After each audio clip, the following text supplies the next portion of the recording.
बिस्मिल्लाहिर्रहमानिर्रहीम। अस्सलाम वालेकुम नाज़रीन, आप यूट्यूब चैनल देख रहे हैं। मैं इमरान खान।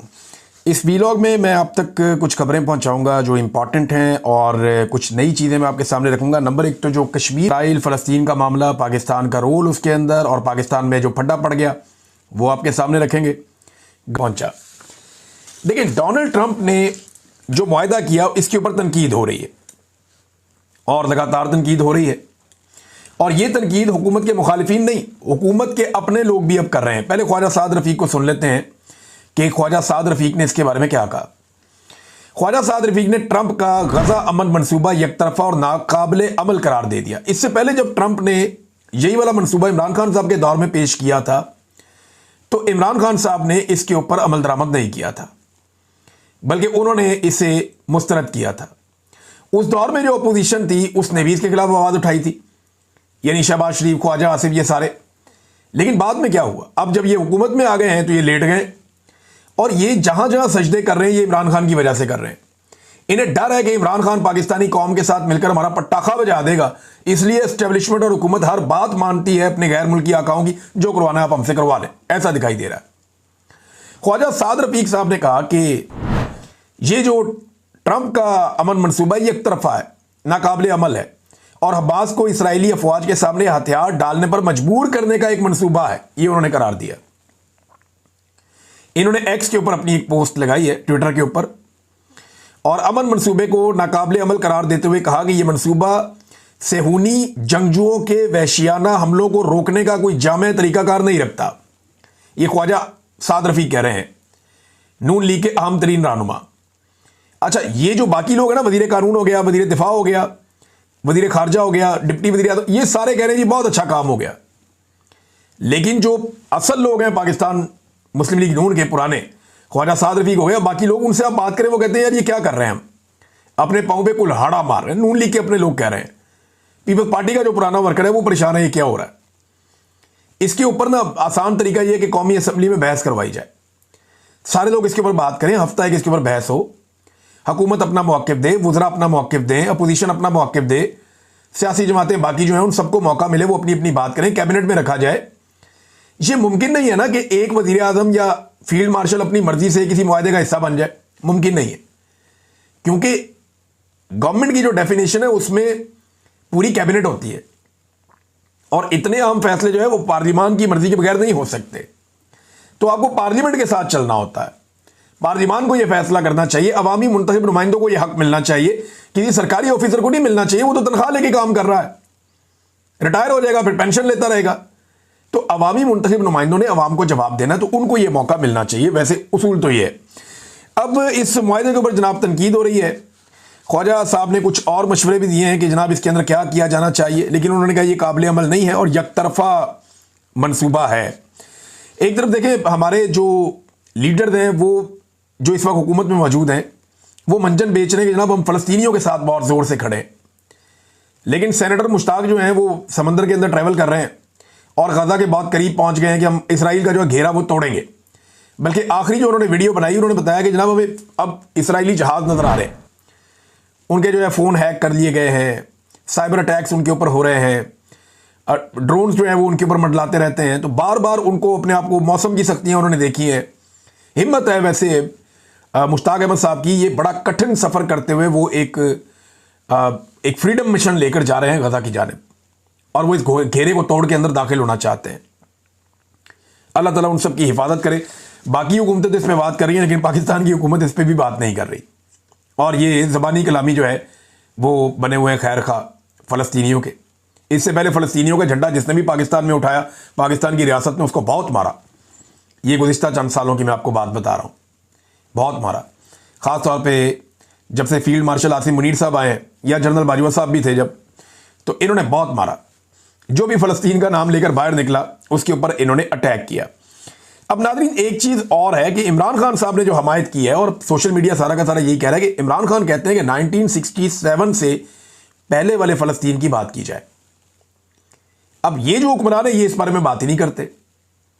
हालांकि अब तक डोनाल्ड ट्रंप का जो मंसूबा सामने आया उसके अंदर कहीं पे भी फ़लस्तीन को एक रियासत के तौर पे तस्लीम किया जाना है ही नहीं।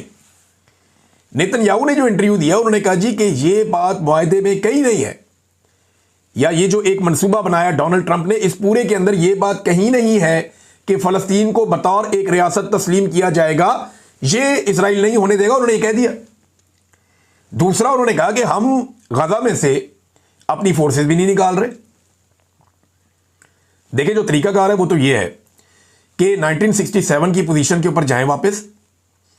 वेस्ट बैंक, गोलान हाइट्स और गाजा, इनको जो है वो इसराइल छोड़ दे और जेरूशलम जो है वो कैपिटल बन जाए फलस्तीन का। जबकि अगर एक बफर जोन बनाना है फलस्तीनियों और इसराइलियों के बीच में, तो उम्मत मुस्लिमा की एक फौज को तैनात किया जा सकता है उस बफर जोन में, ताकि इसराइलियों और फलस्तीनियों के बीच में गैप रहे और महफूज रहें फलस्तीनी भी। ये तो हो सकता है, लेकिन ये फार्मूला इसके बिल्कुल उलट है। मैंने लोगों से सवाल पूछा और इस बारे में मैंने एक सवाल उठाया था। मैंने पूछा, आपके ख्याल में ट्रंप के मुआहदे के तहत पाकिस्तान और दीगर ममालिक की अफवाज फलस्तीन में इसराइल से मुकाबले के लिए भिजवाई जा रही है? तो 81% लोगों ने इसका जवाब दिया कि नहीं, उन्हें नहीं लगता कि ये इसराइल से मुकाबला करने जा रहे हैं। यानी उनको अदरवाइज कुछ लगता है कि ये जो फोर्सेस मुसलमानों की वहां जा रही हैं फलस्तीन में, ये इसराइल का मुकाबला करने नहीं जा रहे या उनके साथ लड़ने नहीं जा रहे। तो फिर लड़ने वाली फोर्सेस का वहां काम क्या है, किसके साथ लड़ना है? ये फ्यूचर में हमें पता चलेगा, क्योंकि एक बहुत बड़ी पिक्चर नजर आ रही है। कुछ लोग एनालिसिस कर रहे हैं कि आने वाले वक्तों में वहां एक अजीब किस्म की लड़ाई शुरू हो जाएगी और उसके अंदर कुर्बानियां जो हैं वो इस्लामी फौज जो वहां पे बना के भेजी जाएगी उसको देनी पड़ेगी। तो ये एक लंबा सिलसिला है जो शुरू हो सकता है। लेकिन नेतन्याहू ने जो है उनकी ख्वाहिश के ऊपर डोनाल्ड ट्रंप ने कुछ ऐसा लगता है तब्दीली कर दी है। जो बातें पहले मुसलमान मुल्कों के साथ हुई थी, अब वो बातें वहां पे नहीं है। अब ना तो फलस्तीन एक रियासत के तौर पे तस्लीम किया जाएगा, ये बात भी उसके अंदर नहीं है। उन्होंने कहा जी देखेंगे, बाद में सोचेंगे इसके बारे में। दूसरा, इसराइली फौज गजा में गैर मुअय्यना मुद्दत तक रहेगी। गजा से इसराइली फौज के इनखला का नेतन्याहू को वीटो पावर दे दिया डोनाल्ड ट्रंप ने कि ठीक है, आप जब चाहें वहां पे आप रह सकते हैं और जब आप ना चाहें तो आपको वहां से कोई नहीं निकालेगा। मिसाल के तौर पे इसराइली वज़ीर-ए-आज़म नेतन्याहू ने कहा, और ये मैं उनका स्टेटमेंट आपको अब पढ़ के सुना रहा हूं। उन्होंने कहा कि अमेरिकी सदर से फलस्तीनी रियासत पर इत्तफाक नहीं किया। अमेरिकी सदर की जानिब से गजा जंगबंदी से मुताल्लिक मुजव्वदा मंसूबे के ऐलान के चंद घंटों बाद इसराइली वज़ीर-ए-आज़म का जो बयान सामने आया, उसमें नेतन्याहू ने कहा कि अमेरिकी सदर से गुफ्तगू में फलस्तीनी रियासत पर इत्तफाक नहीं किया और फलस्तीनी रियासत की बात मुआहदे में भी नहीं लिखी है। जिस मुआहदे को शहबाज शरीफ साहब सर पे उठा के फिर रहे हैं, फील्ड मार्शल और शहबाज शरीफ के बारे में डोनाल्ड ट्रंप ने कहा ये पहले दिन से मेरे साथ है इस मुआहदे पे, उस मुआहदे में कहीं भी ये बात ही नहीं लिखी हुई कि फलस्तीनी रियासत की बात है ही नहीं उसमें। ये अब नेतन्याहू कह रहा है। और उसने कहा एक बात वाज़ेह है, हम फलस्तीनी रियासत की सख्ती से मुखालफत करेंगे जबकि इसराइली फौज गजा के बेशतर हिस्सों में मौजूद रहेगी। ये दो वो चीज़ें हैं जो मुसलमानों को लगती थी कि इस मुआहदे में मुसलमानों को मिलेंगी। अब देखिए, रद्द-ए-अमल भी तो आना था ना। इसके ऊपर जो रद्द-ए-अमल आ रहा है, हमास का भी आ गया है और फलस्तीनी जो हमारे बहन भाई हैं उनका रद्द-ए-अमल भी आ गया है और ये मीडिया में छप भी गया। हमास ने एक लेटर लिखा और उसके अंदर बताया कि जनाब, जिस वक्त हम इसके ऊपर मुशावरत कर रहे थे कि ट्रंप का एक मंसूबा आ गया, उस वक्त हमारे ऊपर इसराइल ने अटैक कर दिया कतर में। अल जज़ीरा से बात कर रहे थे हमास के रहनुमा महमूद मरदावी। उन्होंने बताया कि अब तक हमें इस अमन मंसूबे का तहरीरी मुसवदा ही मौसूल नहीं हुआ। भाई आप तहरीरी तौर पे उन्हें दें, उनसे पूछें जनाब ये चीज़ आई है। अब एक तरफ इस अकडार कह रहे हैं कि फ़लस्तीनी मान गए, आप क्यों एतराज़ कर रहे हैं? दूसरी तरफ हमास कह रही है, जो फ़लस्तीनियों का एक बड़ा तगड़ा ग्रुप है, वो कह रहे हैं जी हमें तो अभी तक मुसवदे की कॉपी तक नहीं मिली, हमें तो पूछा ही किसी ने नहीं क्या है, हमने तो चीज़ें सुनी है, उनके ऊपर मुशावरत कर रहे थे तो हमारे ऊपर अटैक हो गया। ये अब उन्होंने कहा कि मुशावरत के लिए जब हम जमा हुए तो इसराइल ने ऐन उस वक्त हमारे ऊपर हमला किया था। अच्छा, हमास के एक रहनुमा ने इससे पहले एक बात कही थी। उन्होंने कहा था जी हम अपना असला जो है वो गजा की कौमी फौज के हवाले करने को तैयार है, लेकिन शर्त यह है कि वहां पहले एक खुद मुख्तार मकामी हुकूमत कायम की जाए। लेकिन यहां डोनाल्ड ट्रंप जो है वो खुद बनना चाहते हैं सरबराह और इसका एक अहम जो है वो रुकन बनाना चाहते हैं टोनी ब्लेयर को। अच्छा, टोनी ब्लेयर का नाम मैं आपको ये बताऊं कि वो ऐसा महसूस होता है और कुछ लोग ये कह रहे हैं कि वो इसराइल की जानिब से दिया गया, क्योंकि टोनी ब्लेयर को वो बहुत पसंद करते हैं शायद नेतन्याहू, और उनकी जानिब से ये नाम आया कि ये जो टोनी ब्लेयर है इनको शामिल किया जाए। मुमकिन है वहां से आया हो या मुमकिन है कि डोनाल्ड ट्रंप की अपनी चॉइस हो, लेकिन टॉनी ब्लेयर जो है वो मरकज़े निगाह बन गए इस सारे खेल में कि उन्हें एक अहम प्लेयर के तौर पे लाया जाए इस सारे मामले में। गजा के लोगों से कुछ इंटरव्यूज किए गए, डॉन में ये इंटरव्यूज छपे भी हैं और ये फ्रांसीसी खबर रसां इदारा है AFP, उनकी एक रिपोर्ट जारी हुई है। उसके मुताबिक गजा में जो वहां के रिहायशी हैं उन्होंने ट्रंप के अमन मंसूबे को एक तमाशा करार दे दिया है। अमन मंसूबे पर शकूक व शुबहात का इजहार करते हुए इसे तमाशा करार दे दिया, ये हेडलाइन है। आगे उन्होंने बताया किस बंदे ने क्या कहा, किसने क्या कहा। कुछ लोगों ने कहा जी इससे हम उम्मीद भी कर सकते हैं, हो सकता है इससे कोई बेहतरी आ जाए, ये खून रेजी रुक जाए। लेकिन ज्यादा लोगों ने, अक्सरियत ने जो कहा वो उन्होंने अपनी हेडलाइन बना दी कि गजा के लोगों का रद्दमल भी आ गया, हमास का रद्दमल भी आ गया और पाकिस्तान के अंदर से भी लोगों का रद्दमल आ गया। अब शहबाज शरीफ और फील्ड मार्शल आसिम मुनीर साहब ने किस बुनियाद पे डोनाल्ड ट्रंप को 100% यकीन दहानी करवाई कि जैसे आप कहेंगे वैसा हो जाएगा, और मुकम्मल सपोर्ट उनको दे दी, जबकि पाकिस्तान के अंदर भी एक कंसेंसस बना नहीं है। नाज़रीन, पाकिस्तान में सबसे ज्यादा जो किट लग रही है ना, वो मौलवियों की लग रही है, जिन्होंने सारी जिंदगी पाकिस्तानियों को चूरन बेचा कि जनाब हम यरूशलेम जा रहे हैं, हमने ये कर देना है, हमने वो कर देना है।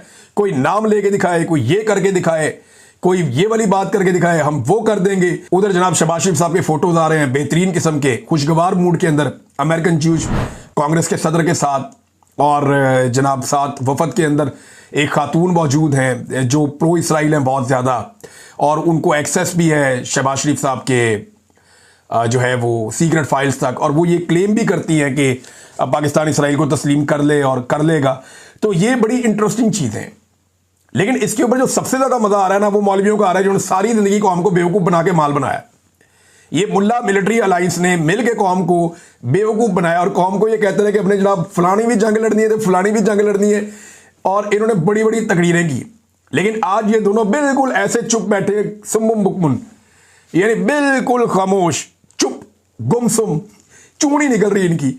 और वजह जो है सवाए फजलुर रहमान साहब के, फजलुर रहमान साहब इस पॉलिटिक्स को जानते हैं और उन्हें पता है कि होना के बड़े जीरक सियासतदान है, उनकी सियासत इसके ऊपर खड़ी है।